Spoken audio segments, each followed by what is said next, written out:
I know.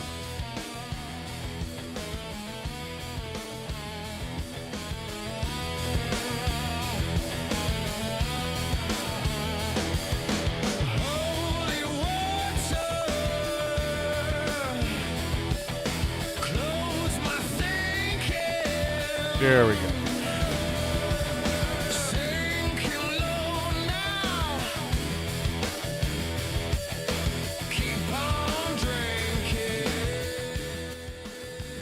There we go. Yes, guys, we're just letting people come in. If you are watching the recording of this, just jump to about 3 minutes in. Yeah.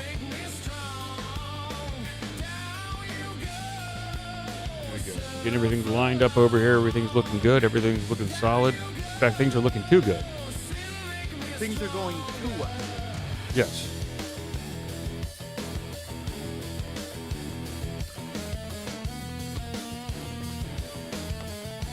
There we go. So fasten your seatbelt. There we go.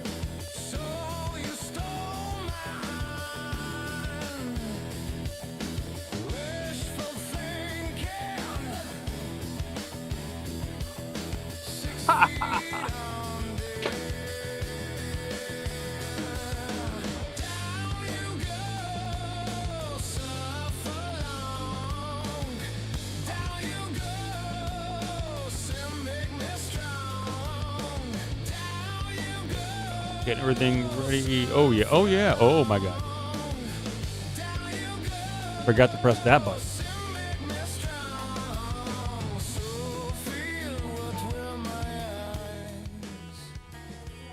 A lot of buttons to press over here, and I was trying to press them all at the same time, and that doesn't work.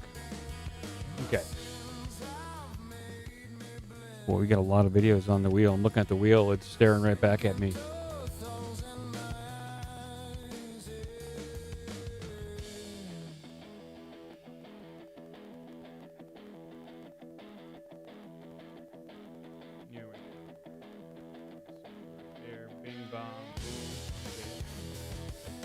Should we start? Just do it.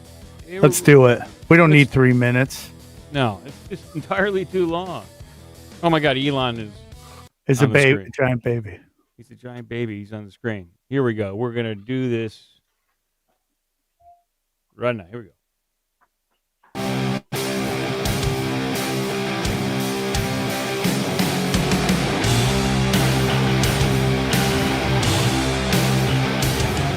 The strange, the bizarre, the funny, and the sad. In a world of algorithmic nightmares, So get set. these are the stories you find when you scroll too long. All the facts, all the absurdity, none of the fluff. This is Doomscrollin with your hosts, Sam Tripoli and Midnight Mike.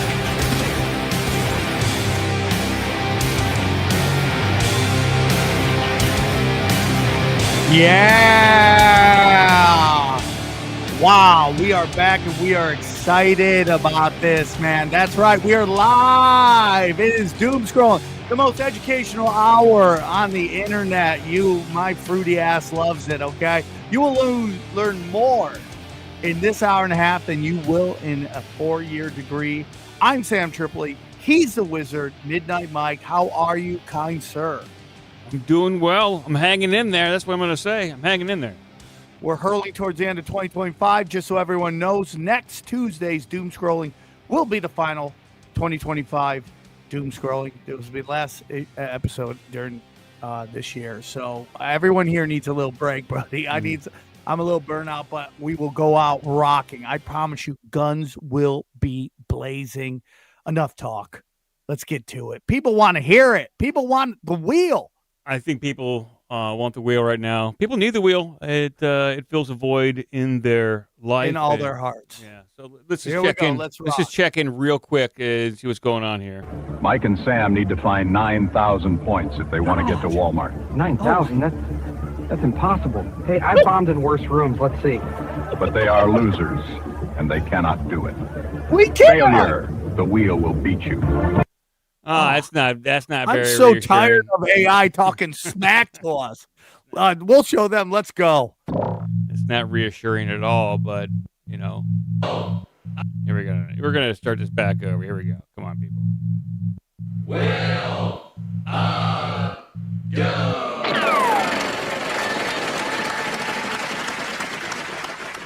There's a place in Japan that has more dolls I think I seen this. than real people. Yeah. Nagoro Scarecrow Village. Yeah. Long time ago, there was a bunch of people that lived there. Small village in Japan. But slowly and slowly, people started to move out or people started to die off. Yeah. And there was a woman that was so sad because she loved her area. Yeah, I've heard of And this. what happened was the school was abandoned, all of the stores are gone. So she decided to do, one day, she made a scarecrow for her own farm. Yeah. And she designed the scarecrow to remind her of her father. She looked at him and she's like, it touched like a special place in her heart because she didn't have anybody around her. So what she did, she made a scarecrow of every single person that she knew in that village. It's crazy. And it filled the whole village with these scarecrows and pretty much dolls. Yeah. Look. Yeah, nah, I seen this one. There's so much. They had to fill the whole school. crazy. I remember this. Lining up to it so much. It's crazy. The fact that she She's did it by herself is insane too. I know. Apparently, everybody there was white. Yeah. Apparently, all the white people from her Japanese village left, and A she lot was of- sad. A lot of old people just get cats, you know? Yeah, we've now know there's a layer below cat lady. It's doll lady. That is kind of weird. Unbelievable. I would like to know if there's any, if she reports any, like paranormal activity. Like she's making these effigies, these totems to people, and she is putting upon them their thoughts. Like these could, she's putting their personality on them, reconstructing them. I'm wondering if like, does it exhibit any sort of like paranormal activity there, or does she get angry? Does she punch them, and does their counterpart feel that somewhere else? Yeah, does she ever I don't know, have fun time with them, love them long time? Does she ever love them long time? Well, I mean, she is lonely there, so Yeah, it would, she I is mean, lonely, she has dude. to fill the time somehow. So I'm going to have to say yes. Isn't it crazy that people build scarecrows to scare off animals, and this woman just made a bunch of white people all around her village? She scared off the white people. She did scared that. off. Yeah. It's a little crazy. Spin the wheel, dude. We got to get to Walmart, dude. Here we go. I Here we am go. Tired. It's Christmas time. We got to get there. We got to get there, dude.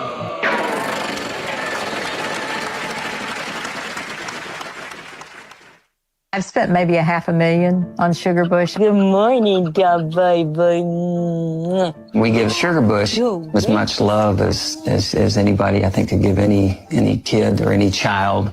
If we had kids, that it would take away from the kids, so I think it was probably the right fit for both of us. Right. She spent $500,000 on a squirrel, and her husband Drew raised it like a child. This squirrel, named Sugar Bush, has been the center of Kelly Foxton's life for 12 years, with all her energy and money revolving around it. 12 years ago, Kelly rescued the newborn Sugar Bush from a tree slated for removal. She snapped a photo of the squirrel wearing a tiny baby t-shirt, sparking an obsession that has only deepened. To photograph her pet, she transformed her living room, dining room, and spare bedroom into dedicated photo studios, dedicating at least 12 hours daily to the squirrel. Kelly has amassed nearly 4,000 outfits for Sugar Bush, meticulously curating each ensemble, perfect coordination. Over the years, she spent approximately $500,000 on the squirrel. She has cared for 5 squirrels, all named Sugar Bush. Each one is buried in the memorial garden in the front yard after passing away, a loss she feels as deeply as losing a family member. For Kelly and Drew, Sugar Bush is no longer just a pet. She is an indispensable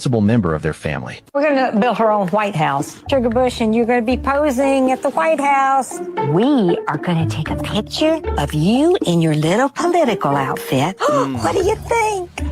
What do you think? It's beautiful. Kelly Foxton has been obsessed with Sugar Bush for 12 years, and this time she's undertaking her most ambitious photo project yet, building a squirrel-sized White House set to photograph a series of presidential portraits for Sugar Bush. This project is her most expensive endeavor to date, with the White House set already costing $1,800 and details still being added. To enhance authenticity, she scoured stores for miniature blinds and hand-picked decorations. Spotting a flame-patterned prop, she snapped it up, reasoning, the White House must have fireplaces. This will work perfectly. perfectly. She spent over 4 hours meticulously crafting every detail, from Lincoln's bedroom decor to the faux flames in the fireplace, striving for perfection. Kelly's obsession began 12 years ago when workers saved newborn Sugarbush during tree removal. She photographed the squirrel wearing doll t-shirts, and her passion took off from there. For 12 years, she has spent at least 12 hours daily with Sugarbush, amassing nearly 4,000 outfits and matching accessories. Winter Wear Alone fills dedicated storage boxes, with every ensemble perfectly coordinated. Today, Sugarbush's 6,120th photo shoot officially begins. Kelly dresses the squirrel in a tiny political-themed vest and places it in a meticulously crafted White House set to capture the perfect moment. For Kelly, this project is more than just photography. It's about inspiring people to see squirrels through a different lens.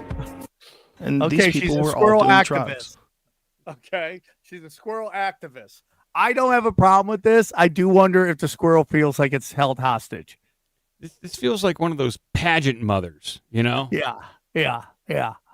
It's like it's not hurting anybody. No, but it's quasi-animal abuse. Lady. It's quasi-animal abuse. It really is. The hamster's like, do I ever get to go home to my family? Squirrels don't want to be politicians. If they want to be politicians, they would run for office. It's absolutely ridiculous. But she's not hurting anybody. But, man, that poor squirrel. Here's what you do. You open the door and see if the squirrel runs. Here's the thing. After that 600th picture she took, she decided to keep on going. Yeah. 600 wasn't enough. She's probably going to top out right around 1,000, maybe 1,200. I thought they said 6,000 photo shoots. I think she said 610 that she was up to. It's crazy. Like, just think of all the squirrels don't want to stay still for that long. They want to forage and rummage around for nuts. They want to go live in the forest and run from coyotes. They don't want to be at in the Oval Office posing. It's boring. But it's ridiculous, dude. Well, it's a fascinating squirrel, that's Spin for sure. The wheel. Oh, we got 60 points for that squirrel video. That was forever. Keep spinning. We got a long way to go. Oh my God, we're so far away. Oh my God.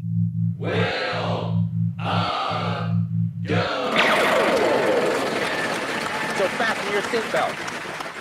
The CIA stopped using this spy recruitment method and switched to pure psychology. This is why. For decades, intelligence agencies used something called MICE, money, ideology, coercion, ego, to recruit spies. But then the CIA published something wild in their internal journal. Humans don't respond to categories. We respond to psychological triggers. So they replaced mice with Rascals, built on Robert Cialdini's influence research. Here's how Rascals work and how you can use it ethically in business. Number 1, reciprocity. Give first. Offer value up front. Don't ask for commitment before you've earned it. Number 2, authority. Establish credibility. People follow confident experts. This is why thought leadership matters. Number 3, scarcity. Real urgency. We're interviewing final candidates this week. Limited windows, create action. Number 4, commitment and consistency. Start small. A yes to an intro call can become a yes to a follow-up and then a proposal. Number 5, liking. Find genuine common ground. We say yes to people we actually like. And number 6, social proof. Show who's already aligned. People follow groups. These principles work whether targets notice them or not, and they stack. 2 or 3 at once multiplies influence. Ever tried one of these without realizing it? Let me know in the comments. I don't know. I don't know if I've tried it. Maybe I'm a natural rascal. Maybe I'm just a born rascal. It's just basically how to manipulate people. Oh, yeah. He just made it sound cool. Listen, this is how you can manipulate people to do whatever you want. Offer them stuff. Tell them they're great. Tell them all the cool friends you got. Just manipulate the shit out of them. I think you just did the rascal method. I think you did it right there. I did that. Yeah. Huh. Hey, dude, let me give you $5. You're doing great. You want to do my show? Other people want to do my show. You want to do my show? That sounds pretty. Did people listen to the show? Yeah. A group of people? Sure. A group of people. Live. Dude, did we get 30 points for that? What are we doing here? Oh, my God. No. What just happened here? Why does this wheel hate Walmart? Why do we only have 250 And the points? video folly's still out there. We're never getting there. My ever. God. Hey, real quick. I told you, no more of that Doomscrollin show in my living room. It's called Doomscrollin with Sam and Mike. It's culture, Vinny. Culture? It's 2 guys complaining on a couch for 6 straight hours. My ears got bags under them. What? He's got what? He's got what under them? I don't know, but those 80s, they would say anything. Alf didn't like it. Oh, man. Unbelievable. All right. Keep it going. Let's ride. All right. We'll keep it moving. Man, we are hurting, guys. This is Real not quick, good. I just want to give it up for Chad Sincata, local celebrity, eighth wedding anniversary today with his wife, Sandra, and my 5th sobriety birthday today. So, whoa, congratulations. Thank you, dude. Thank you. Local celebrity, Chad Sincata. Elf just dropping. Elf dropping F-bombs on people. Will go. Is country music star Garth Brooks actually one of America's most prolific serial killers? He's played over 1,000 concerts across America since the late 1980s, but people online are noticing something. Almost every city he visited on tour has an unsolved murder or missing person case from the exact same week. From a college in Oklahoma, a female student from his university is murdered a few miles from his apartment. Early days in Nashville working at a boot store, 3 people vanish within walking distance. First state fair tours, every stop has a fresh missing person report or unsolved homicide within 5 miles of the venue. When Garth finally gets his first big check, roughly $500,000, he doesn't buy a house in Nashville or a fancy car. He spends almost all of it on 20 to 30 acres of raw, wooded land in Goodlettsville, just outside the city. Right after he buys it, disappearances in that area spike. Fans started mapping it. Researchers pulled public records and cross-checked every tour date, award show, and known residents. The result, roughly 120 missing persons and 90 unsolved murders line up with where Garth Brooks was on the exact days they happened. No one is saying every case is connected, but when you remove the obvious gang hits, domestic murders, and crimes with a clear suspect, the pattern that's left is still hundreds of unsolved cases, all within a few miles of wherever Garth was staying or performing. Is it a coincidence? Possibly, but the map doesn't lie. Wow. Damn, dude. The Segoras nailed that shit. You know how sick you'd have to be to strangle a person to death and then 2 hours later get up on stage and sing, I Got Friends in Lowly Places? You got to be demented. Yeah, you lonely places like a shallow grave outside in the forest. It's a crazy thing to consider that Garth Brooks, to supplement his urge for blood, dips off the tour for just a few hours and kills somebody, comes right back, and none the wiser, you know? And he keeps on going, putting out albums, becoming the biggest superstar in the world. Sacrifices. He's making sacrifices. Crazy. I'm going to, plausible. Very plausible. It's definitely plausible, dude. It's definitely plausible. Okay, we finally got a couple points on that. Don't even look at the points. I'm not going to look at the score. I gave up. Yeah. We're already out. It's just, we're here for fun. Will go.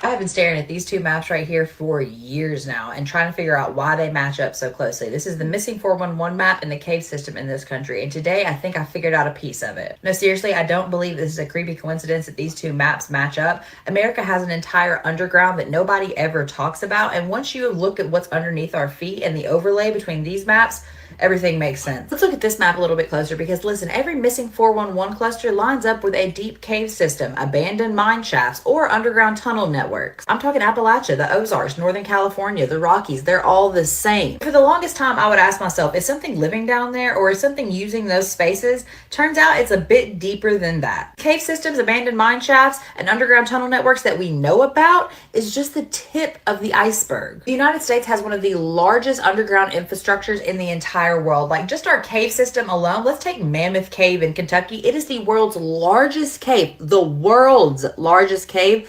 About 90% of it's unexplored. And there's abandoned coal tunnels that stretch for miles, underground government bunkers, utility tunnels, smuggling tunnels, military complexes, and entire regions where there's more tunnels than there are roads. Most people have never heard of this, but I guarantee you criminals and traffickers have. When you look at the missing 411 clusters, and then you look at the cave system, and then you look at the trafficking hotspots in this country, you start to see a pattern. That pattern being remote areas, no cell phone service, no camera coverage, easy entrances, and plenty of underground hiding space. No, I don't think that the cave systems caused the disappearance, but I do think they explain why the ground keeps swallowing up people. Because underground America is bigger, darker, and way more connected than we were ever told. When I put all of these maps together, it started reminding me of a government proposal that I had read years ago.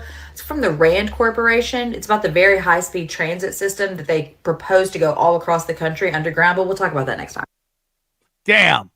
Now, what if Garth Brooks' concerts align with the tunnel systems? Now that's the next map she's got to overlay. She's got to overlay it, dude. We got to get to this, dude. Garth Brooks is using our underground tunnel systems to sacrifice to the entertainment gods, allegedly.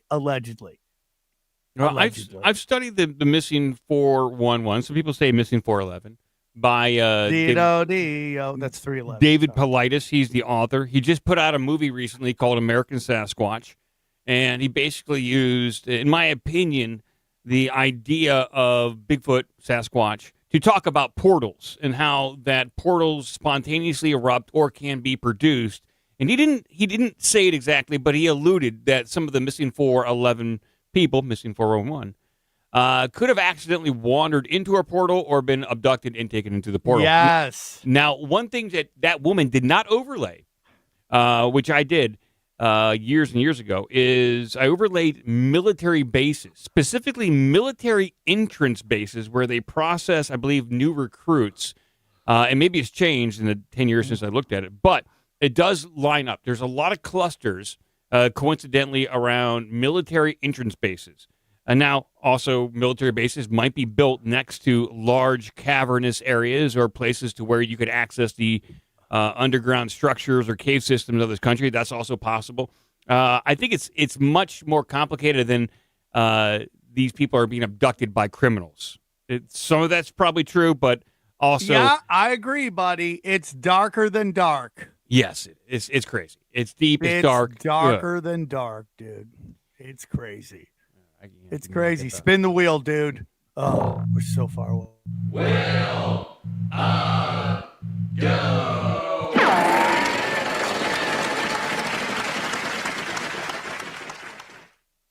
Talk about generational trauma, and this woman, Bijou Phillips. She's married to Danny Masterson, who we know just got 30 years for SA charges. Oh, boy. When you look at the history of her family, it's a lot.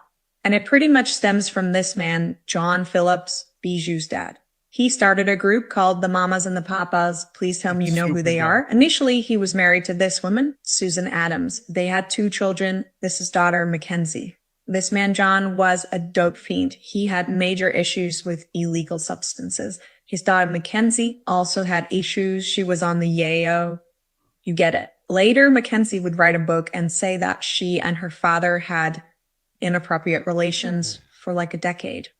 While he was still married to Susan, he met this young 18-year-old girl named Michelle, and they began an affair. He divorced Susan, then married Michelle, and then they began their group, the Mamas and the Papas. Together, they had daughter China Phillips. China was later in the band Wilson Phillips. Remember the song Hold On? And remember Holy Spirit Activate? That's China Phillips. She's been married to Billy Baldwin for a million years. Billy is one of the 4 Baldwin brothers. So we've got Stephen Baldwin, who's Haley's dad, Haley and Justin. Then there's Alec Baldwin. At one time, Alec was married to Kim Basinger. He had daughter Ireland. That was a messy divorce. Now we know he's married to Hilaria, and they have like a bajillion children. John then married Genevieve Waite, who was an actress, singer, and she was a model. They married in a Chinese restaurant in Los Angeles, and they were married by a one-legged Buddhist priest. They were on the scene. Together, they had 2 children, a son and daughter Bijou. Bijou's mom and dad were deemed unfit parents, and she was raised in foster care. Apparently, when Mackenzie told Bijou about the relationship with their father, Bijou was devastated. She dropped out of school and later made headlines because she partied a lot. She dated Sean Lennon for a time. Oh, boy. Sean Lennon is John Lennon and Yoko Ono's son. Remember the song Beautiful Boy? That's about him. Eventually, she met and married Danny Masterson, and one can assume she's now a Scientologist. Danny and Bijou have 1 child, a daughter, and reports say that Bijou is absolutely devastated, and his lawyer said that their child will never know their father. Obviously, people have strong feelings about the Danny Masterson case. I feel terrible for the victims, but I also feel terrible for Bijou and their child. That's just sad. That's depressing and sad. That is a crazy. I mean, you look at from afar, you'd be like, she's living the best life until the trial, right? And then you find out there's nothing but darkness.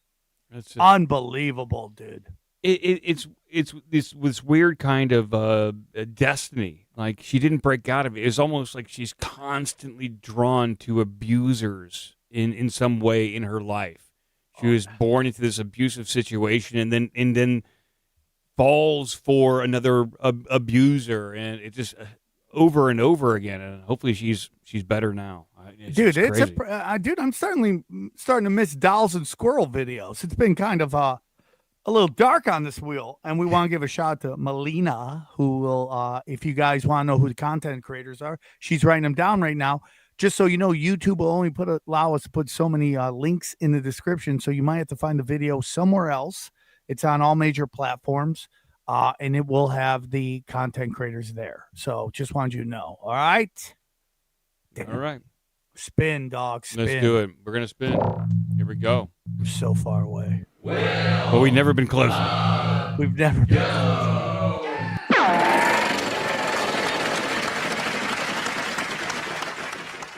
So they call it the ghost church. Yeah. This church has ghosts that you could literally walk in and look at. They're just always there. Huh? Yeah. It looks like people praying. I believe it's in the Czech Republic. St. George's Church.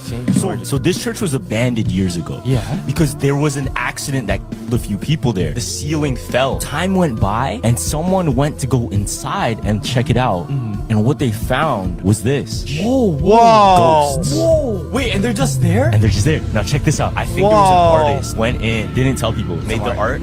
Somebody walked in and saw all of that. Holy no. And then it became like a landmark now. Yeah. Damn. Whoa. You guys great talking about some crazy stuff over there. Those guys get into it. Yeah, they do. They really do. Damn. That was a crazy one. Spin again, dude. We got to keep rocking these things. Just a quick little announcement for everyone out there. Sam and Mike, you hear me? Watch Doomscrollin. No G. It's all happening. Oh, I knocked over the Topo Chico shampoo. You think it cleans? Think again. Corporate bubbles, slick chemicals. They're in your brainwaves. Sam, Mike, data is the battlefield. Yeah. Jesus Christ, that guy's he's going nuts. All right. Will go.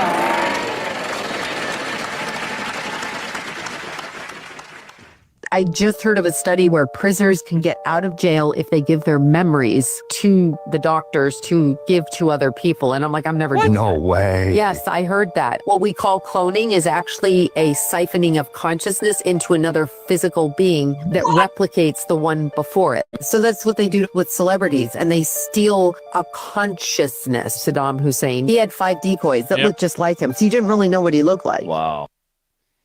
Dude, that's crazy. I'm that on was board. A really short video. That That's a little too short. A little bit too short. Yeah, I What want are to we know doing more. there, Sean Kelly. I was just at a show. I talked about how China's population may be way lower, and the comments are just people cannot come to grips with what might actually be going on. It's very crazy. But Really, they don't like that speculation. No, they don't like it at all. And data shows that something's up with China. And China's always been known to just exterminate a ton of their population. They did it with 1,000 days of 100 days of flowers, and word is that they did it with the Shashin. You know what I'm saying? So we'll see, bro. Yeah, we'll see, dude. China. All right, dude. Yeah, I wouldn't doubt it, dude. Who knows how crazy this shit is, dude? Who knows with the clonings and the robots and all that stuff. Who knows how? We might be clones. You don't know. You don't know. I don't want to be a clone.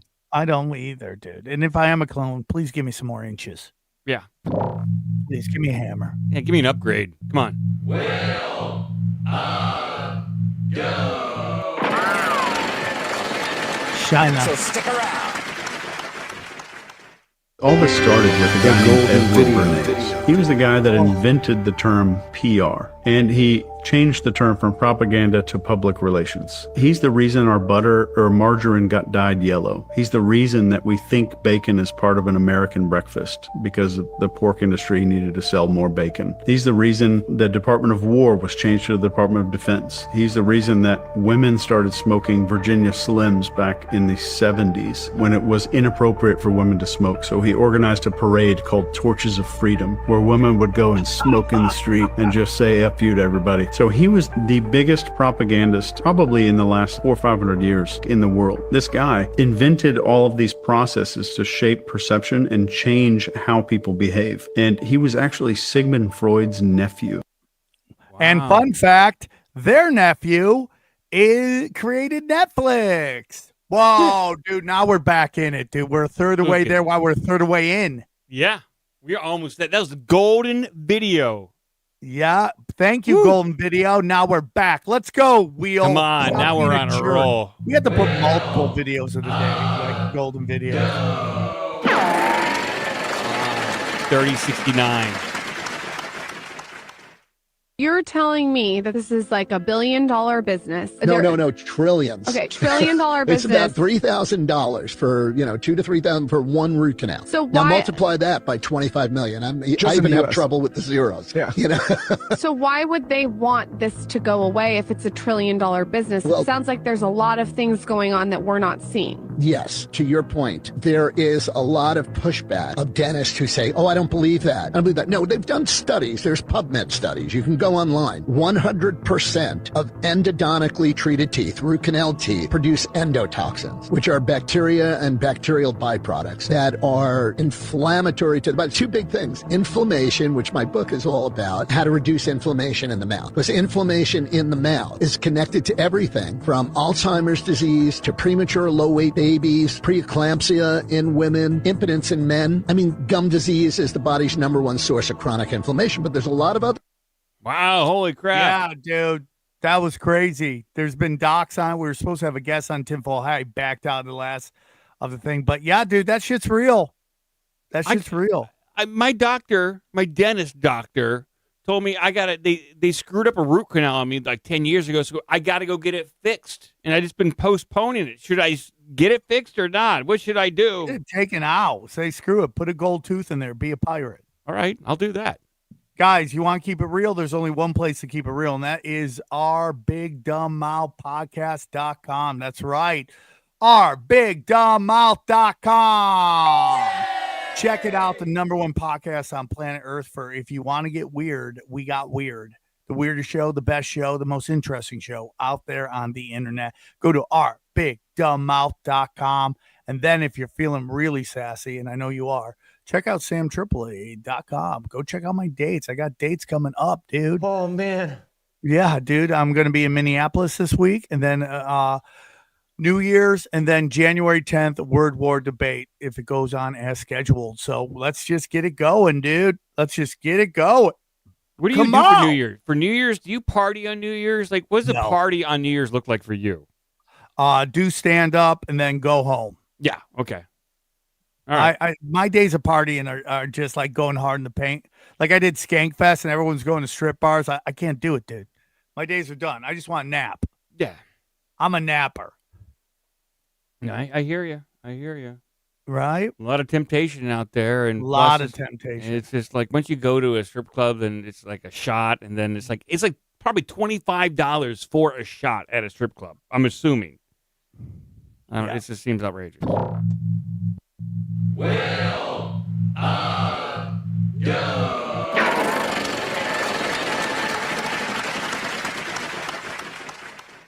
There's an inverted tree growing downward into the abyss, and Kabbalists say if you descend into it, you meet the shattered fragments of God's first failed creation. Okay, I've been asked about the Qliphoth so many times that I am finally covering it, but let me be crystal clear up front. I am not advising anyone to practice this. Traditional Kabbalah doesn't involve the Qliphoth at all. You can study the Tree of Life your entire life without ever touching this, and that's actually what I'd recommend, because the Qliphoth is considered extremely dangerous territory, even by occultists who work with it. So, what is it exactly? Well, in Kabbalistic cosmology, before our universe existed, God attempted creation, but the divine light was too intense. The vessels meant to contain it shattered, and those broken shards fell into the void and became the Qliphoth, which means the shells or husks of failed divinity. Now here's where it gets unsettling. The Qliphoth isn't just an abstract concept. It's mapped as an actual inverse tree, a dark mirror of the Tree of Life. Where the Tree of Life has 10 spheres of holy emanation which are ascending toward God, the Qliphoth has 10 spheres of broken reality descending into absolute negation, and each sphere means something. Now, these aren't necessarily demons in the pop culture sense. They're described as trapped shards of divine light, buried in layers of distortion, illusion, and spiritual waste. Think more of them like black holes, collapsed stars that were once brilliant but now consume everything around them. Now, I'm not going to cover each sphere in detail today. I'm going to take that up another time, but here's what makes the Qliphoth genuinely dangerous from an occult perspective. These aren't just metaphors. Mystery schools that work with this framework believe these are actual states of consciousness that you can access and get trapped in. The theory goes that every time you engage with distorted versions of divine qualities, false beauty, corrupt power, wisdom twisted into manipulation, you're touching the Qliphoth. And if you descend intentionally without proper preparation, you can become stuck in these inverse realms. Now, medieval Kabbalists taught the only reason to study the Qliphoth was to understand what to avoid, to recognize the shells so you don't mistake them for the light. Later, occultists started viewing them as stages of ego death that must be confronted to reach enlightenment. But even they emphasize, this is not beginner territory. This is not something you explore casually or for fun. So, yeah, the Qliphoth represents one of the darkest concepts in Western esotericism. The idea that divine light, when shattered and inverted, becomes something that actively traps and consumes consciousness. It's Kabbalah's map of everything that went wrong with creation and everything that can go wrong with a soul. And again, to be absolutely clear, I'm covering this because of request, not because I'm encouraging Qliphothic work, because traditional Kabbalah focuses entirely on the Tree of Life. It's the upward path. You never have to touch the shadow side. But if you guys want to learn more about Kabbalistic cosmology and esoteric teachings, and you want to see the full deep dive into all the spheres, make sure to like the video, let me know what you think about the Qliphoth in the comments below, and follow for more deep dives like this. Till next time. Whoa, dude, I'm going to have to go with video of the day on that one. Yeah, that one banged, bro. Yeah, that's good. Oh, give me that nectar. Come on. Great job, guys. Good. Oh, my God. That was crazy. Are we in the Qliphoth right now? I mean, it feels like it. I don't know. I'm trying to confront my ego death. I'm constantly going through ego death. So I'm called that video of the gay. Go on. Maybe. Your ego death? You're going through ego death? Kill your ego, buddy. I'm trying to, but yeah, that was very interesting information. I'll have to look into it later when I have time. I respect you, dude. Yeah, I respect you. I don't know, but he said don't do it. Be warned. I'm a novice, so maybe I shouldn't. I'll just forget. Do not go there, dude. I'll just do forget not about go it. there. I'm just gonna forget about it. Will go.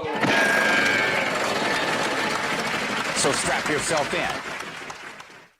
Look, I was in the CIA for almost 24 years. I did a lot of things for them. I understand this business very well. The agency has been defeated completely in the last 20 years. We're only looking at Western Hemisphere.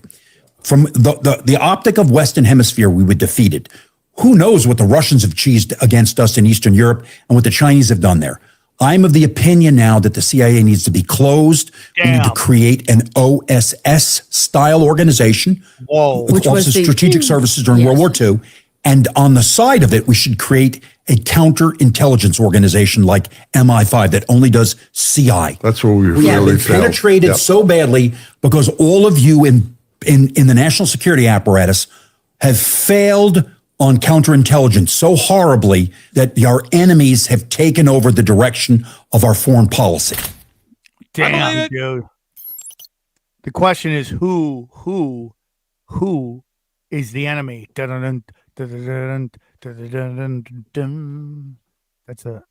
me, Hulk Hogan. He's running the CIA. He's doing it. Dude. It's he took over. Crazy. Who is the real enemy? Who are we talking about now? Yeah. I see what you're saying, but it's probably a lot of different groups that decided to come together to ruin us. I'm saying, if there's a major, kind of like Kennedy, there's like a lot of different groups that wanted to take out Kennedy. And it was just like a confluence of events, and people were like, okay, let's all do it together. So it's crazy. Spin that wheel. We need just do it. I think we got 10 points on that. Yeah, that wasn't a healthy spin. Look it up. In 2005, the CIA intentionally destroyed 92 videotapes which depicted enhanced interrogation techniques being used against Abu Zubaydah, who, as you can see, only has one eye. I wonder how that might have happened. I bet that's totally unrelated. An internal memo from the CIA about the tapes justified their destruction by saying that their contents were so horrific that they would be, quote, devastating to the CIA, and the heat from destroying them is nothing compared to what it would be if the tapes ever made it into public domain. Which, like, wow. That is the most blatant obstruction of justice I have ever heard. Back to the black sites themselves, my favorite story, well, it feels kind of weird to call it my favorite story because it's incredibly f***ed up and tragic, but the most ridiculous story I came across was that of a man named Khalid El-Masri. El-Masri was a German citizen who was kidnapped by the CIA in 2004 while he was visiting Macedonia, hooded, stripped, shackled, had terrible things done to his butt, and was then drugged unconscious via suppository. And about the terrible things done to his butt that I can't say on YouTube, they did that a lot. They do that a lot. It's really weird. You know that scene in GTA where they're, like, about to do that to somebody? They do that. They do that a lot. Like a really unnecessary amount. El-Masri was then put in a diaper and a jumpsuit and flown to the Salt Pit, a notorious CIA black site in Afghanistan, where he was then starved and tortured for months. Wow, you say, what harsh treatment. This guy must have been a terrible criminal, an absolute abomination if the CIA was willing to do this kind of medieval bullshit to him. Well, you may be surprised. The reason Khalid El-Masri was abducted and tortured for months was because the Macedonian police officer who stopped him at the border, initially detained him and reported him to the CIA, made the teeny tiny mistake of accidentally thinking that he was Khalid Al-Masri with an A instead of an E, who was a known terror suspect. After months of being falsely imprisoned and tortured, El-Masri was eventually hooded and released in a remote desert in the middle of Albania, more than 1,200 miles from his home country of Germany. Khalid has tried to take his case to the Supreme Court multiple times, but has been denied on the basis that the proceedings could not move forward without exposing state secrets. And it would probably expose the secret that the state falsely imprisons and tortures people because some Macedonian dude doesn't know his ABCs. Fun, happy time, iceberg list. Watergate. The Watergate scandal refers to... That is just, I mean, it just shows, the people who are complaining about what's going on now is like, yeah, I get it, but this has been going on for a long time. There hasn't been any sort of consequences. Black bagging dudes, not good. My God. Not good, dude. Yeah, that is scary. That guy looked angry from the start. I'd be pissed too. And it's just think about, like, so the people, like, no one stopped. Like, and I would imagine, like, the people in the CIA, you got to have a fairly high IQ. You know, they're not hiring dummies. So they all went along with it. They're like, this is a good idea. We are going to do butt stuff, and this is going to get us the information that we want. Oh, my God. Every time you use the bathroom, you think about what happened to you. Oh, it's brutal, dude. Could never, yeah. It is so brutal. Okay, see you tonight. Tell the smoke shows come say hi. Okay, Tarpinian Productions. I love it, dude. Very interesting logo there. Very interesting logo. And one more. Let me find it real quick. Here we go. My dentist told me I couldn't get a silver insert. I've always wanted a silver tooth. I was pissed. Well, go with gold then. Go gold. I think that they really talk people out of getting like a gold tooth or a silver tooth now. I think you really got to have some money on hand to kind of grease the palms of those dentists. They just want to give you like that composite tooth or something like that. They don't want G's out there. Is what I'm trying. They don't want real straight up G's out there anymore. I lost a tooth. I want to get gold. I better get real gold in there, dude. Yeah, that's what I'm talking gold about. Teeth, dog. Gold I'm trying teeth. to represent, and they won't let me. I agree, dude.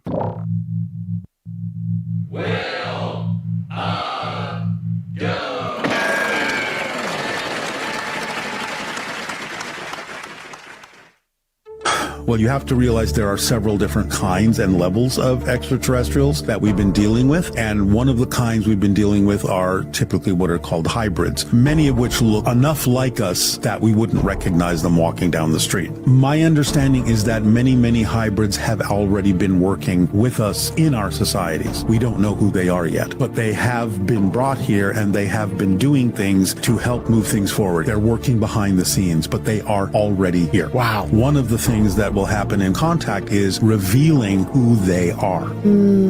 Then, bit by bit, we'll be introduced to more and more extraterrestrials, most of which probably don't look exactly like us. But we'll have already gotten used to the fact that there are extraterrestrials that have been among us, helping us for decades. And my understanding is that from the abduction phenomenon, a lot of the hybrids that have been created, the hybrid children that people say are the product of that abduction phenomena, also many of which have already been introduced into our society through adoption agencies. Because no one knows where does that baby come from.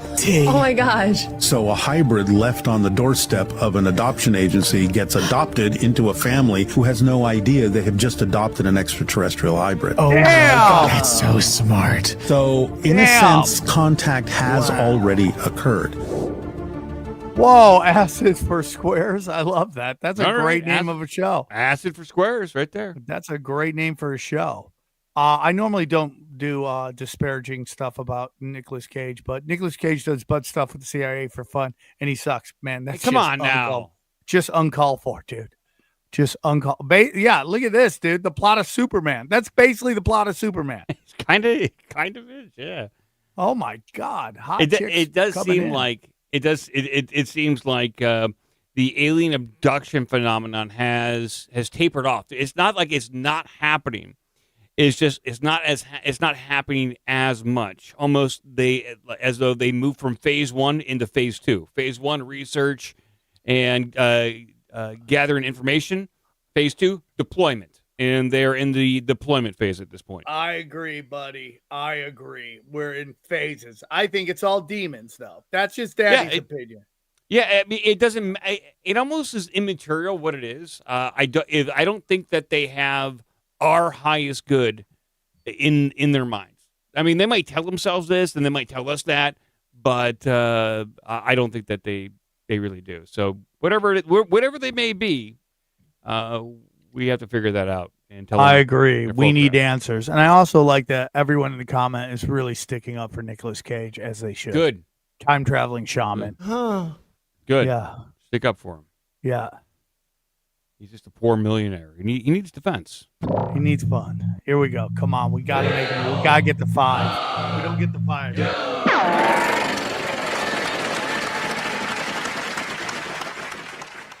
Here's a fun game. Out of the 72 Roman emperors, how many would you guess were assassinated? 10 or 20? Well, it's actually closer to 30, which is way more than the 21 emperors who died of illness or disease. Some of them had really unique deaths though, like Carus was 60 years old sleeping in a tent when he was struck by lightning. Oh, man. But you really do not want this job. Out of the emperors we have left, 7 took their own life, 6 were executed, 5 died in battle, and 3 had mysterious accidents, like Jovian, who got CO poisoning from the fire in his tent. Then we have death by mob, torture, and the last guy was exiled. Although looking back at the track record, he must have been nervous. There was only one emperor, Diocletian, who voluntarily retired to the countryside because he wanted to grow cabbage. Is cabbage purple? It can be. Yeah, I got purple cabbage upstairs. You can. I mean, you gotta look for it, but it's there. Is it better? It's cabbage. If you're a cabbage guy, then you're gonna. I'm not a cabbage guy. I'm not a cabbage guy at all. I think what we learned with that video is that being an emperor is a thankless job. It's a lot of hard work. Yeah, you get a lot of action early. You're banging anything that moves, but eventually somebody wants your job. You got to pay the piper, and you're either going to die from a horrific death, an assassination, struck by lightning, exiled, banished. It's a tough job. They deserve our sympathy and thanks and gratitude.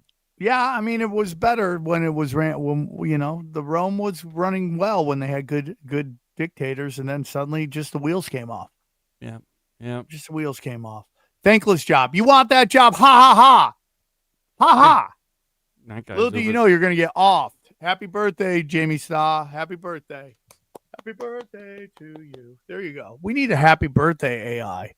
Okay, I'll come up with that just for her. Yeah. Did you hear Sam thinks the earth is flat? Wow. Whoa. Did you hear that dumbass Mike thinks we went to the moon? Whoa.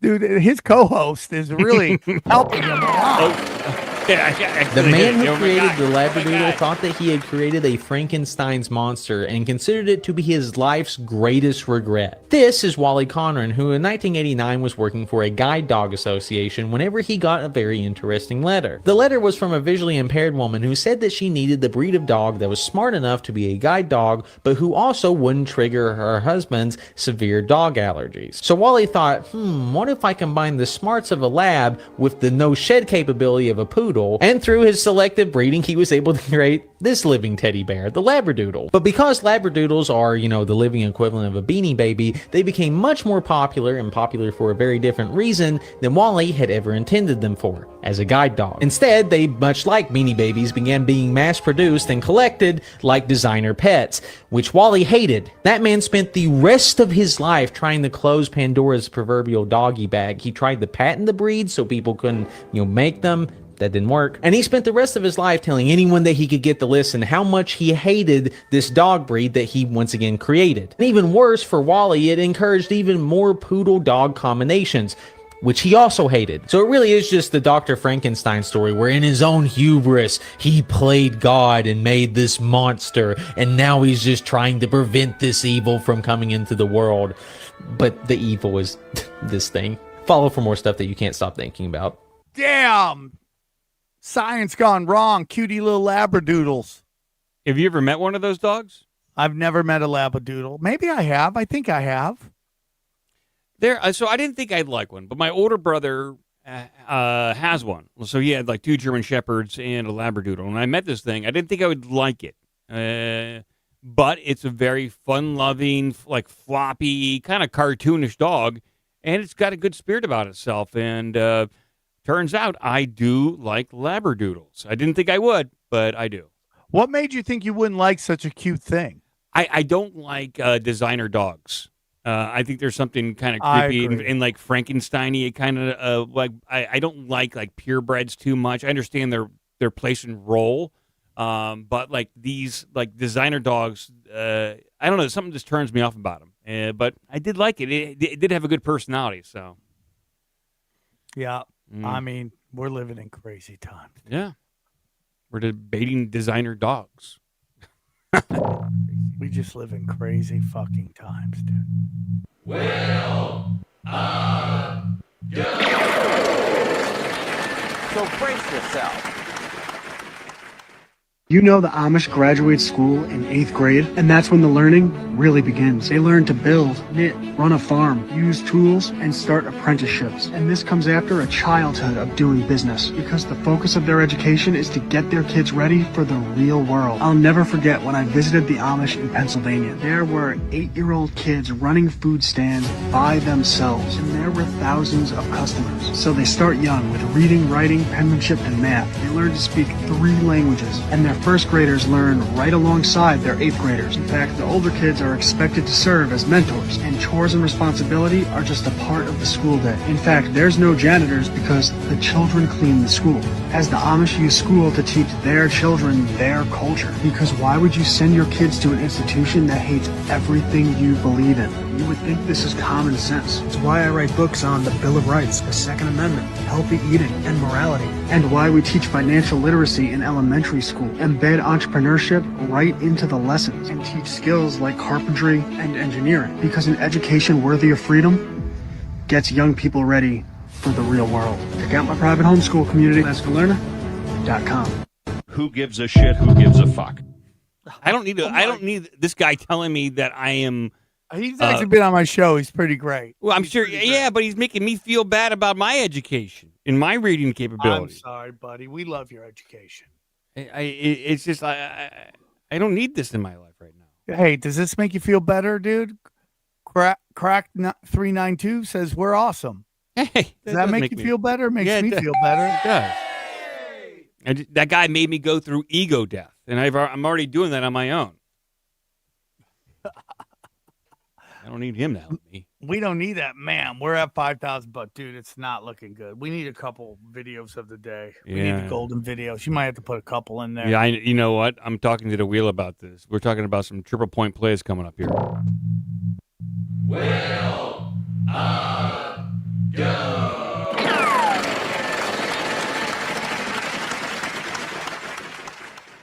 The hidden origins behind everyday nursery rhymes. Oh, I like this one. Humpty Dumpty.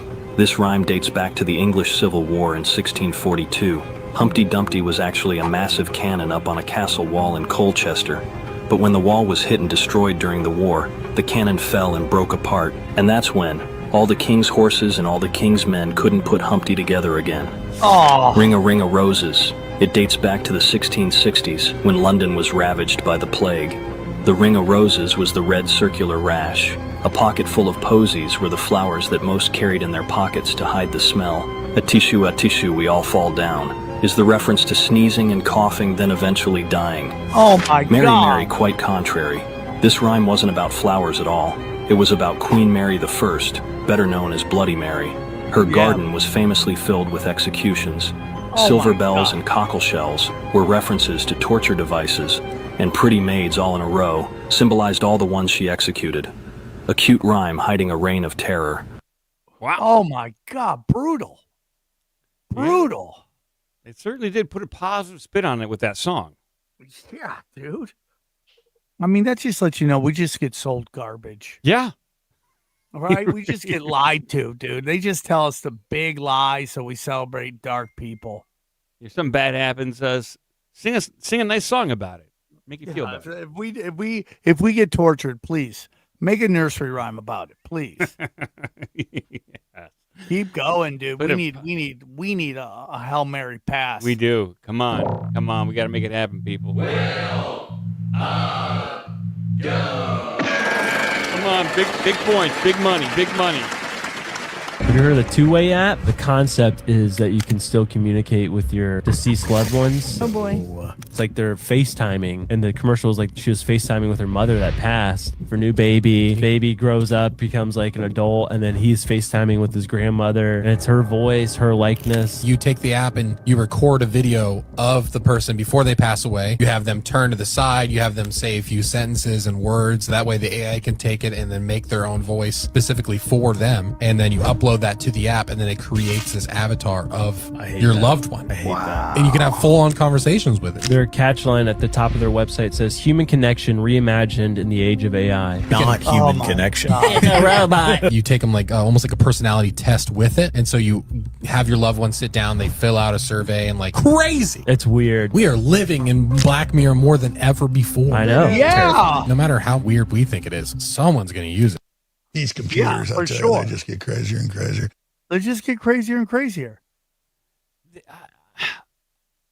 It does seem, like the people who develop this technology, like I understand everyone's trying to make a business, trying to make a dollar, but at what expense? And then for the people who sign up for this, to give your child, some kind of fictional relationship with AI grandma, who, by the way, is not going to have the storage space to remember everything that they experienced growing up. It's good. So inevitably, that fake AI grandma is going to run out of memory. So it's going to have its own form of AI dementia, and she's not going to remember what you did at age 6 when you're 20.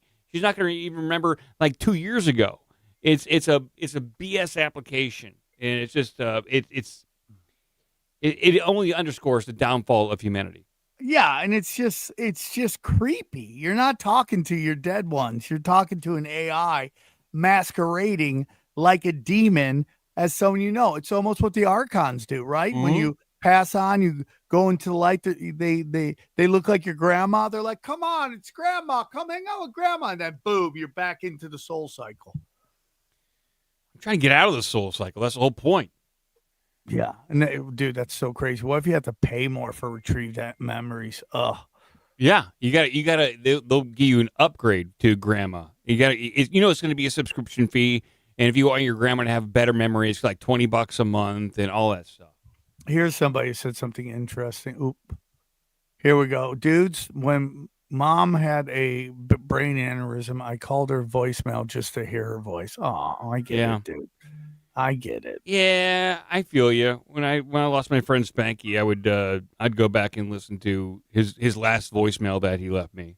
So I get it. Loved ones, you want to preserve that last memory that you have or that last interaction that you have, but it's important to go through that last piece so you can have some form of closure. This AI for grandma or a deceased loved one is not going to enable true closure, so you can't emotionally move past that death, which is part of the human experience here in this realm. Yeah, it's death is a part of life. It sucks. All right, run to it. All right, here we go. 20 minutes till Sam's Corner. Yeah, everyone loves the song.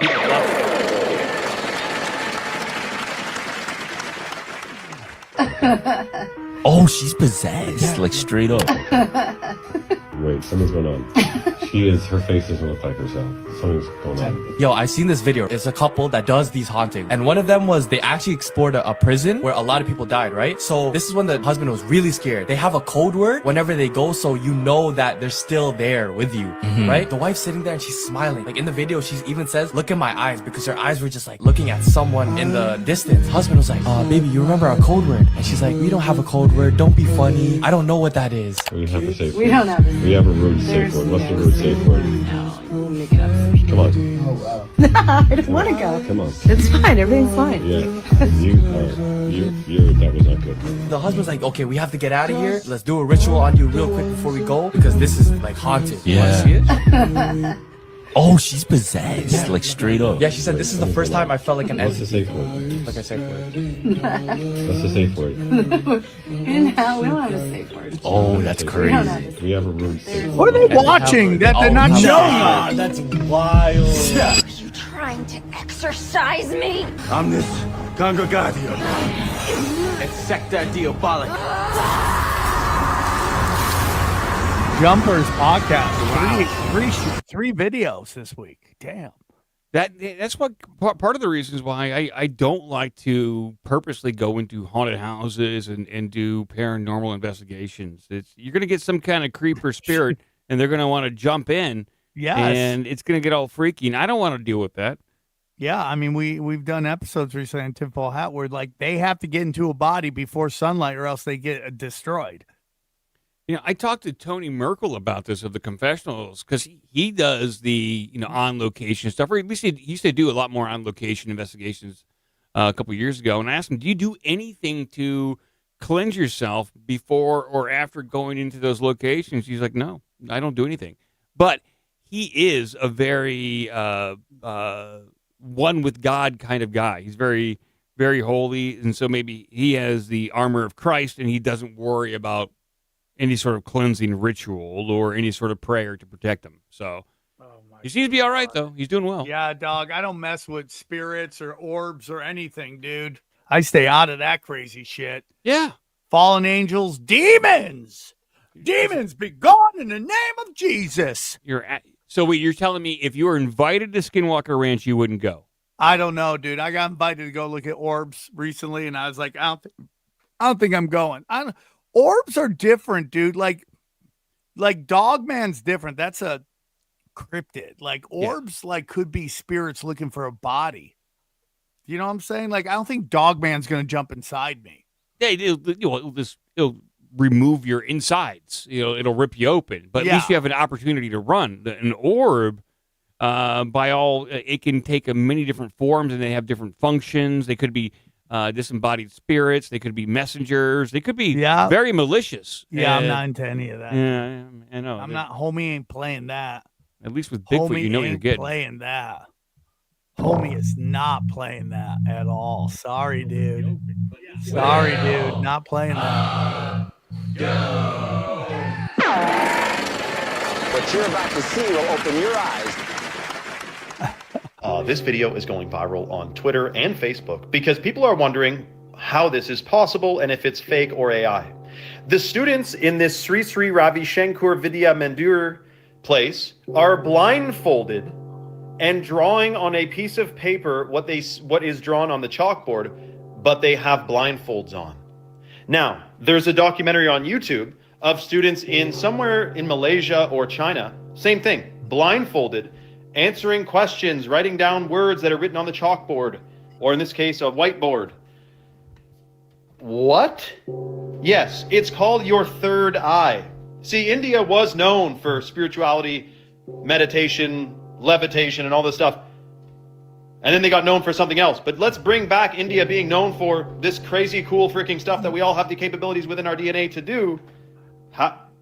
You're going to call this fake? Scientists are baffled. They don't even know what the damn's going on. But they still think fluoride is good, most of them, so who do you know? It's called intuition. And when your pineal gland is decalcified, you can tap into other frequency waves, man. And I'm talking see with your eyes closed. This is nothing new. However, we've been brainwashed, manipulated, chemicalized, altered, and conditioned to think this stuff doesn't exist. But they're doing it to young kids because the younger you are, the faster you can quickly pick it up. Like if you try to take like a 40-year-old, get them to get their pineal gland going, it takes a lot longer than the children who just came from the other side of this realm, being just born a few years ago. These ones are probably 7, 8 years old. This is incredible. And you got to wonder, is this the reason they put fluoride in the water? Because just like fluoride hardens your teeth, it also hardens your pineal gland. Yep. Now, if you think there might be an inkling of importance in decalcifying your pineal gland from all the stuff we've been exposed to, right now Chalk is giving away free superfoods that support pineal gland function.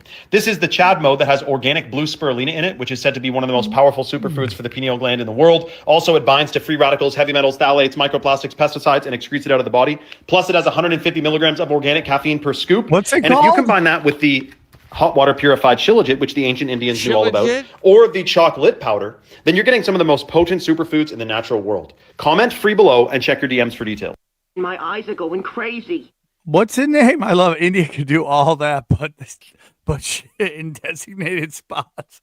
Listen, they're better at certain things than others. Yeah, I mean, let's not get into what the Bank of England did to India that just destroyed their country. I mean, it's not easy to. You think it's easy to take a crap in a pot? It does take some skill. It does. That's why they call it potty training. Oh, let's see if we can even get to 6,000. Let's see if we can even get to 6,000 before we get to Sam's Corner. Before we get to Sam's Corner at 120. Here we go, people. Will go.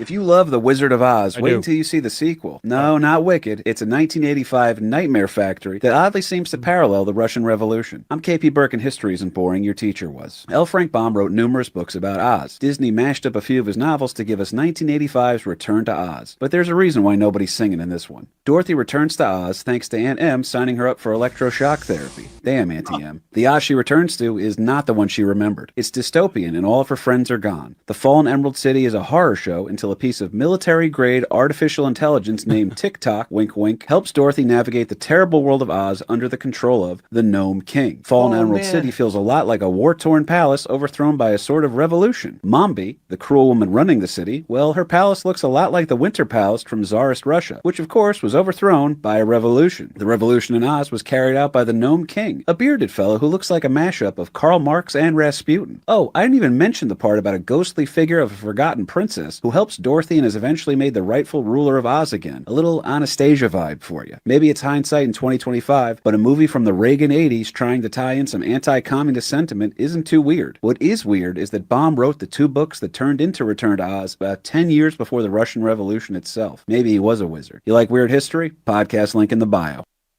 Yeah, American Loser. KP's a good friend of mine. Check out his podcast. Love the guy. I feel like we watched that one last week, but I might be wrong. I think we watched. It's a good video. It really is. The video, the golden video, might have been a replay, I think. But I tend to know what we played. Someone said they saw it last week, but maybe you saw it. You're having deja vu. We're gonna blame them.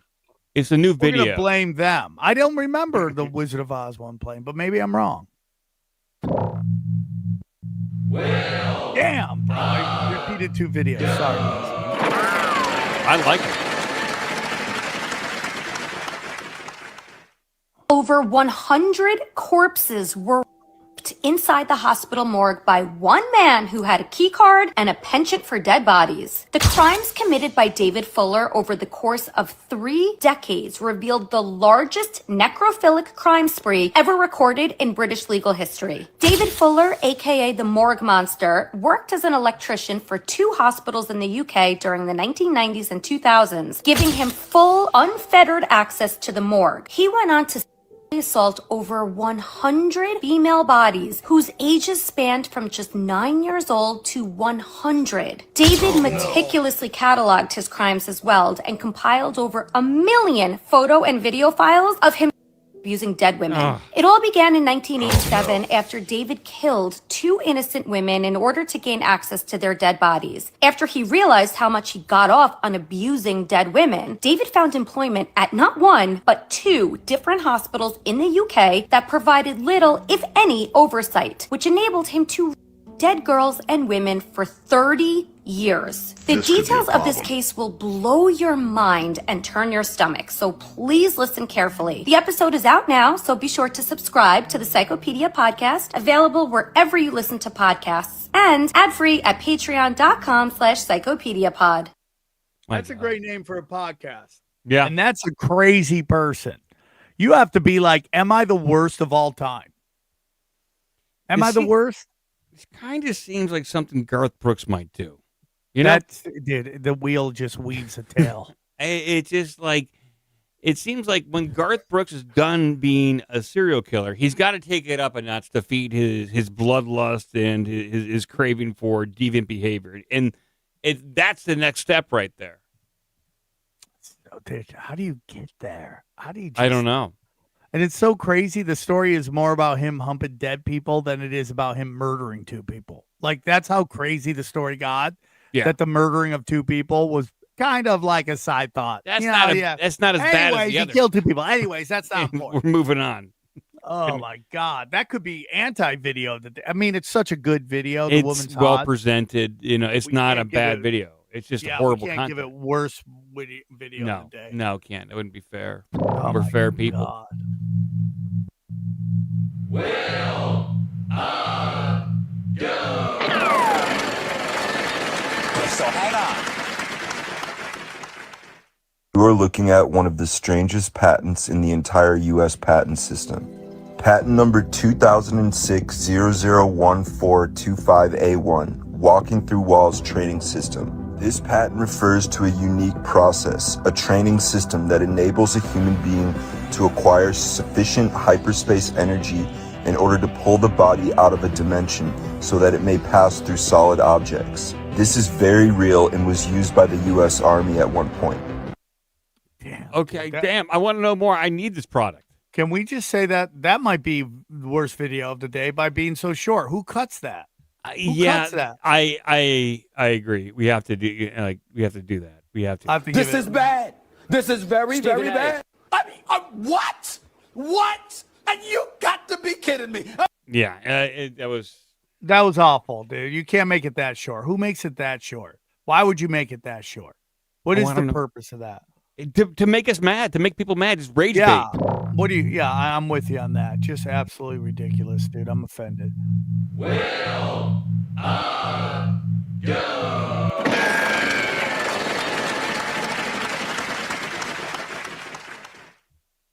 If a man has no friends, pay Ooh, attention. I like this one.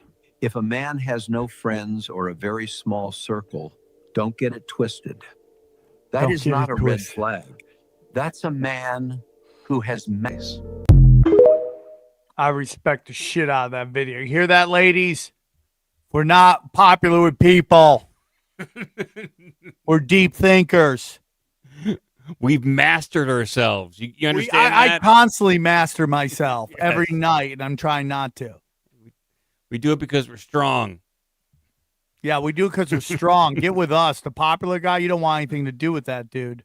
No. You want to get with us, dude. Get with us. We're bangers, dude. We're real bangers. Hold on one second. Yeah. I'm just trying to find a $20 banger that we got. Okay, here we go. Okay. PC_dub, $20. Loyal to the foil, Sam. Can we get an off the grid Ryan update? Hope he's doing well. Do you think we'll see him anytime soon? Hey, listen, the big 1000's coming. We'd love to have off the grid on it. We don't know where he is, dude.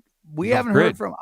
I think I heard that he was in Vegas, just passing through a couple years ago. I haven't heard from him since, and I'm at the time where I always take him back in if he came. It's crazy. Anyways, so we don't know. Haven't heard anything. I will let you know as soon as I can. I mean, body or not, if someone isn't there to enjoy it, I'm not interested. And that's my whole thing, dude. The whole point of hooking up is convincing a woman to let you hit it. And that's the fun part. Like, the taking it is not fun at all. The deceased AI relatives harvest info for targeted ads. Grim. I agree. Yeah. Q worker to Qliphoth poopa doop. Yep. Yeah. Trying to harvest our data. We got time for one more spin before we get to Sam's Corner. Let's do one or two. Okay. Here we go. Will go.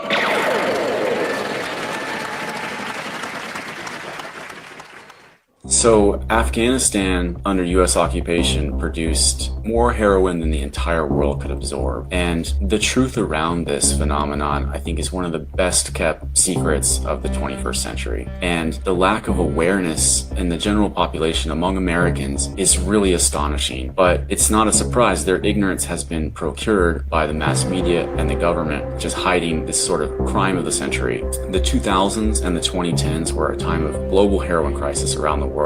In the United States, it's recent memory. People are well aware that we had a terrible heroin crisis in this country. It became nearly the leading cause of death among adults, and then, of course, morphed and transformed into the fentanyl epidemic, which is with us today and has never been worse than it is right now. Well, the cause of that heroin crisis was down to the war in Afghanistan. The war in Afghanistan caused the heroin crisis globally. In Europe, in Russia, in Australia, in Asia, and also in Canada and in the United States. All these countries that are either first world or have a large market for drug users were inundated with highly potent and very, very cheap heroin from Afghanistan during this time. And it's just supply and demand. When there's that much of it, it becomes a lot cheaper. In the United States, people whose opiate addiction have been primed by loose prescribing practices around prescription pills found that they could buy heroin for a lot cheaper than they could get, let's say, some Percocet pills that have been diverted from the illicit drug market. And the dirty secret that no one in government or media bothered to tell us all these years was that the people in Afghanistan that were producing those drugs, they were people on the U.S. payroll. They were narco warlords that were directly armed, sponsored, and protected by the CIA and the special forces. And that complicity went all the way up to the top of the corrupt Afghan client state. Hamid Karzai and his family, they were definitely implicated in it. And many other named warlords, I have their names in the book, demonstrate for a fact that this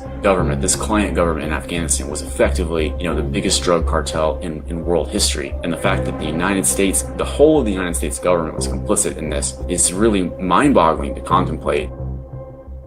Yeah, dude. Bang. And how crazy is it now that Trump is still sending millions, like $45 million to the Taliban? That's exactly what that's about, to keep it flowing.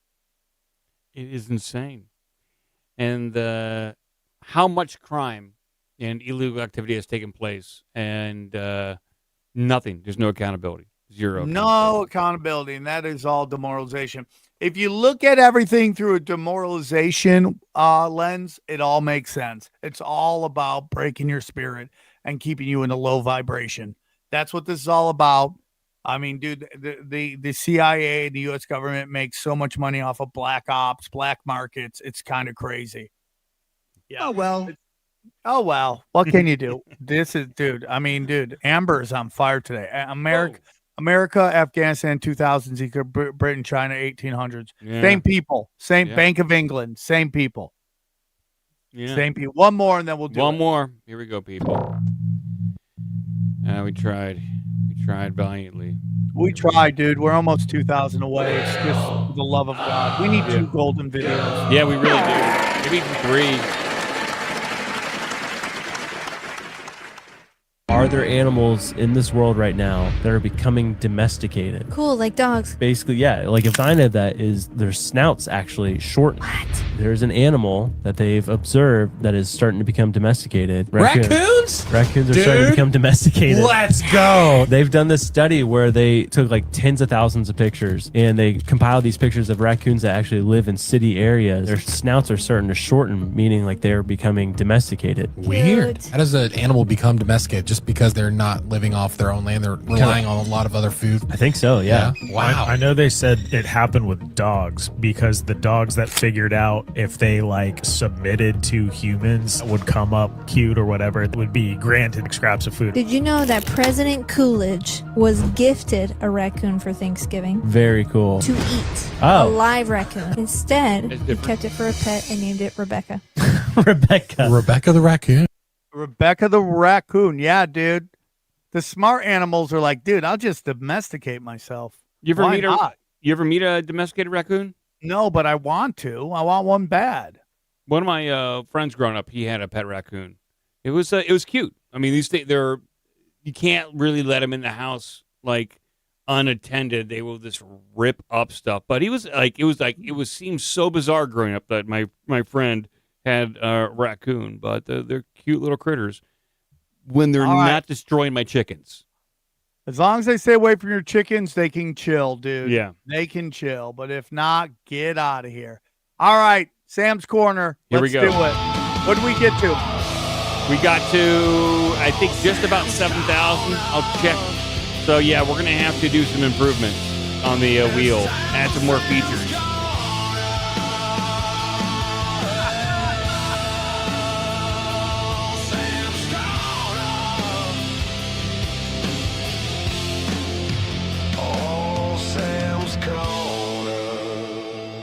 Sam's Corner is just fire, dude. I love that I'm gambling. But for some reason, when I'm gambling, I'm showing everybody my cards. It's very weird. Very weird. Here we go. Let's kick it off. I want to kick it off with one of my favorite topics. You know I love it. You know I love it. You know you love it. Here we go.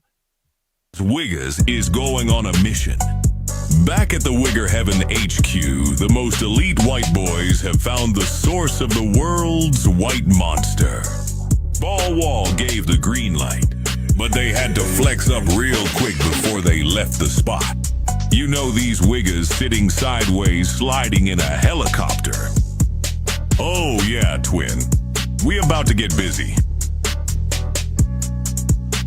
Yeah, dude. More Wigger Heaven to come, dude. We need that. AI We is need good more for of that. some stuff like that. AI I love is it. good for some stuff. This one I want to do. This is for you. I don't know why Midnight. I thought you would love this. This is a Japanese video game show from I think the 90s. Next up, Patrick Grand Cladone. He's a whore wrangler at the Classy Skank Ranch Brothel and Casino. Famous for their all-you-can-eat Sundays. Only one flavor.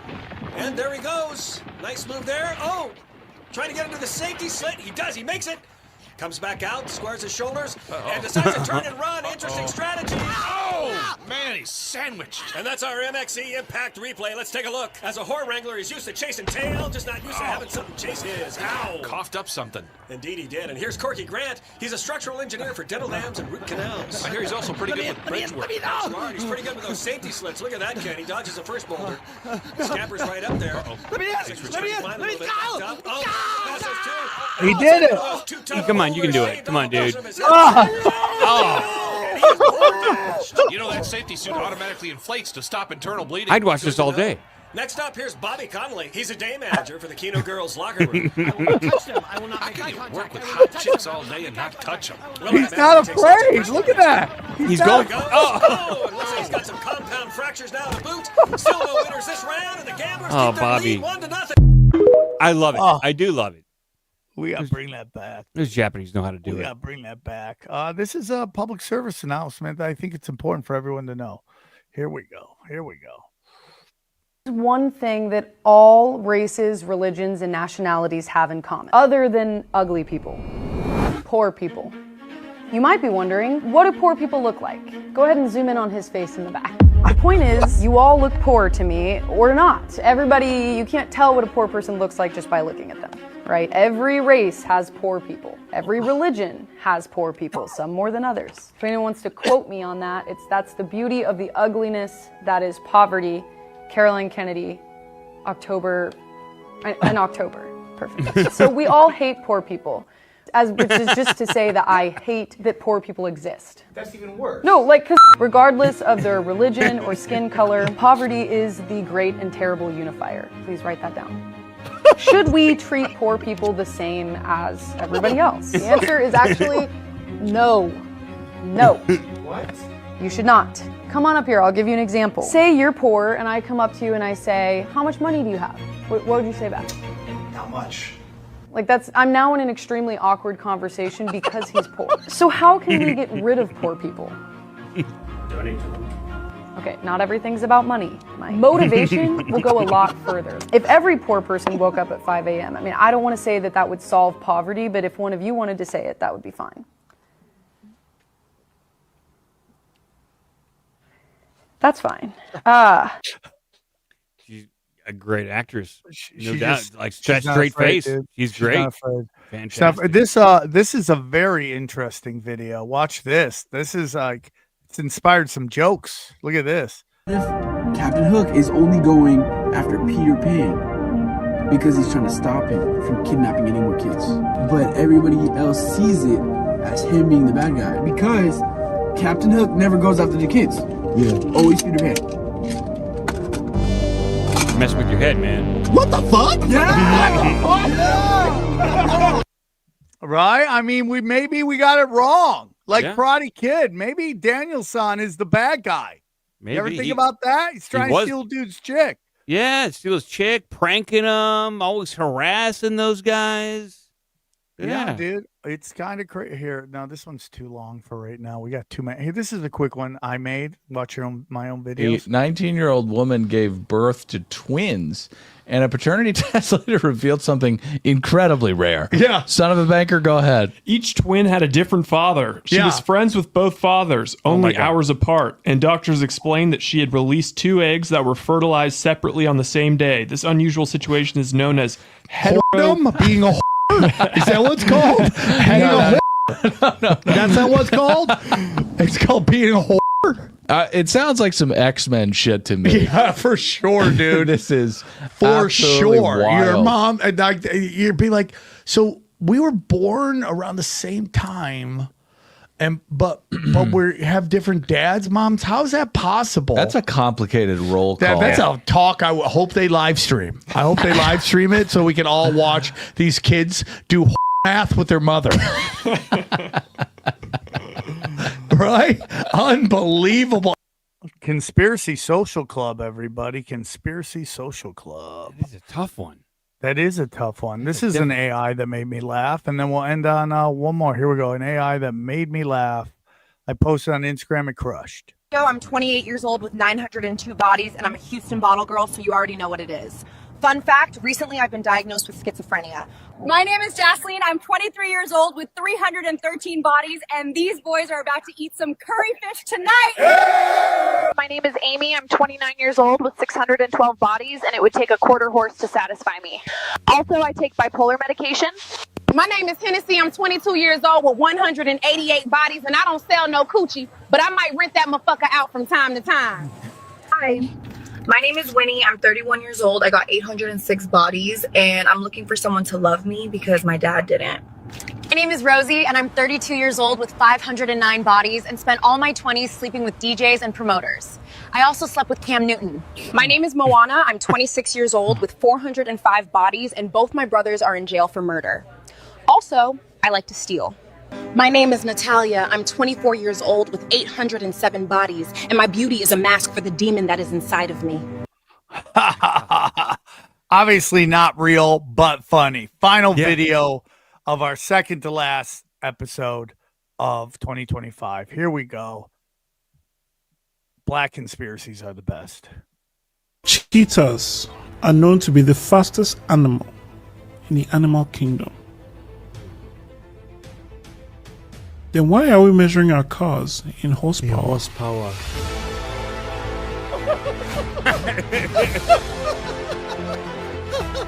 Just go.